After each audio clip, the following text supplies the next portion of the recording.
Students का, right. Students के लिए क्यों जरूरी है speed reading, let's talk about that. Basically क्या होता है ना कि इसमें आपको अपने ब्रेन के फंक्शन को समझना होगा। यानी कि हम बताने जा रहे हैं ना कि टॉपर और लूजर में क्या फर्क होता है। आप अगर लूजर हैं, अगर आप एग्जाम में अच्छा नहीं कर पाते हैं तो क्यों नहीं अच्छा कर पाते हैं, जो टॉप करता है वो क्यों टॉप करता है। तो आपको अपने ब्रेन के स्ट्रक्चर को समझना होगा और ब्रेन के फंक्शन को समझना होगा। आपका जो ब्रेन है उसमें बेसिकली अगर हम ब्रॉडली डिवाइड करें ना कि दो पार्ट में उसको डिवाइड कर दीजिए। Short term memory, long term memory. आपके ब्रेन में इंफॉर्मेशन 5 सेंसेस से इंटर करता है, हम लोग बात कर चुके हैं, टीटीएस, एचबी, right, touch, taste, smell, vision और हियर।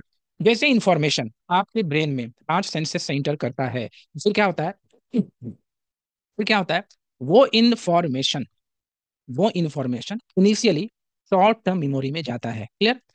शॉर्ट टर्म मेमोरी से फिर ट्रांसफर होता है लॉन्ग टर्म मेमोरी में।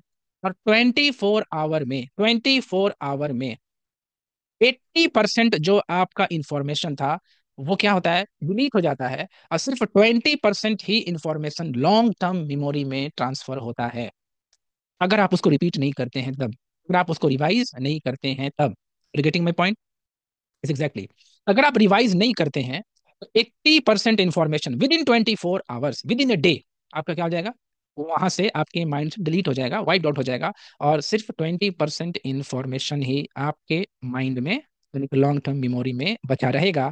और अगर स्टिल आप फिर भी रिवाइज नहीं करते हैं तो 2 दिन के बाद, और 3 दिन के बाद, और एक वीक बीतने के बाद, और एक मंथ बीतने के बाद, वो क्या होगा, 20% से घटते घटते 0%। 20% होगा, फिर 10% होगा, फिर 2% होगा, और फिर 0%। इस तरह से क्या होता है कि आपका माइंड फंक्शन करता है। यानी क्रिटिकल क्या है, क्रिटिकल ये है कि किसी भी इंफॉर्मेशन को अगर आप सस्टेनेबिलिटी करना चाहते हैं, उसको सस्टेन करवाना चाहते हैं लॉन्ग टर्म मेमोरी में, तो आपको रिवाइज करना होगा। Do you agree with me? Everything and everyone, everyone type in the chat box, agree, yes, yes, many of you।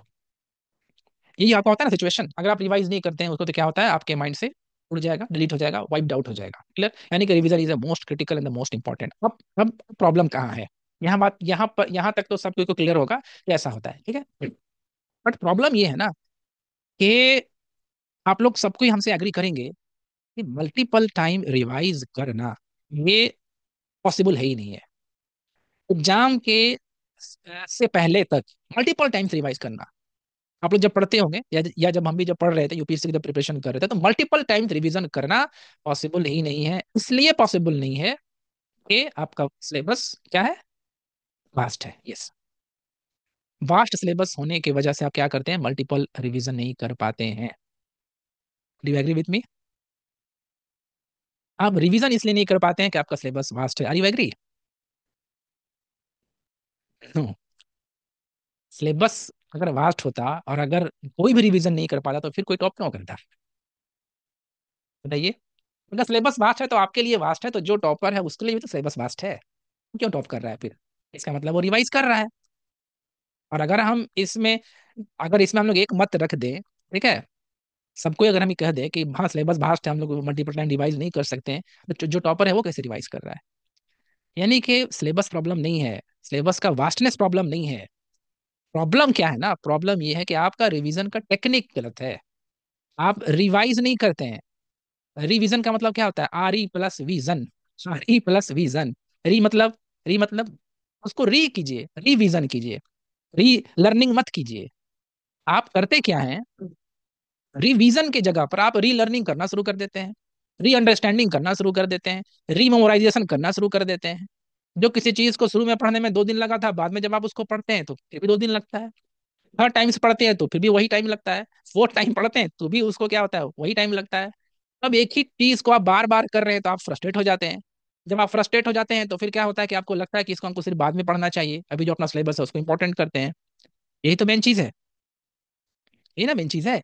यानी कि हमारा जो रिवीजन करने का टेक्निक है ना वही गलत है। हम लोग को क्या करना होगा, स्मार्ट रिवीजन करना होगा, स्मार्ट रिवीजन। ठीक है, आपको री लर्निंग नहीं करना है, री मेमोराइजेशन नहीं करना है, आपको स्मार्ट रिवीजन करना है। Smart revision without speed reading possible ही नहीं है। Smart revision without speed reading is impossible. इसलिए जब आप उसको रिवाइज करेंगे, जब उसको रिवीजन करेंगे, तो उसमें आपको सीखना होगा कि कैसे रिवाइज किया जाता है। उसी चीज में ये सीखा जाता है कि कैसे कीवर्ड्स को देखा जाता है, कैसे हेडलाइन को देखा जाता है, कैसे इंपॉर्टेंट पिक्चर को पकड़ा जाता है। इसी में आपका क्या होता है, speed reading important role play करता है। और अगर आप स्पीड रीडिंग को समझेंगे, उसके टेक्निक को जानेंगे, तो फिर क्या होगा ना, आप रिवीजन आसानी से कर पाएंगे। फिर आपको मल्टीपल टाइम रिवीजन करना आसान हो जाएगा। फिर आप किसी चीज को बार बार री लर्निंग, री प्रोसेसिंग, री इंफॉर्मेशन और री मेमोराइजेशन, री अंडरस्टैंडिंग इसमें नहीं पड़िएगा, बस आप रिवीजन में जाइएगा। तो once you learn the technique of the speed reading, you are in a position to revision properly and multiple times. जब आप रिवीजन मल्टीपल टाइम्स करेंगे, तो फिर क्या होगा कि आपका लॉन्ग टर्म मेमोरी में इंफॉर्मेशन रिटेन कर पाएगा, और फिर आप आसानी से उसको एग्जाम में रिकॉल कर पाएंगे।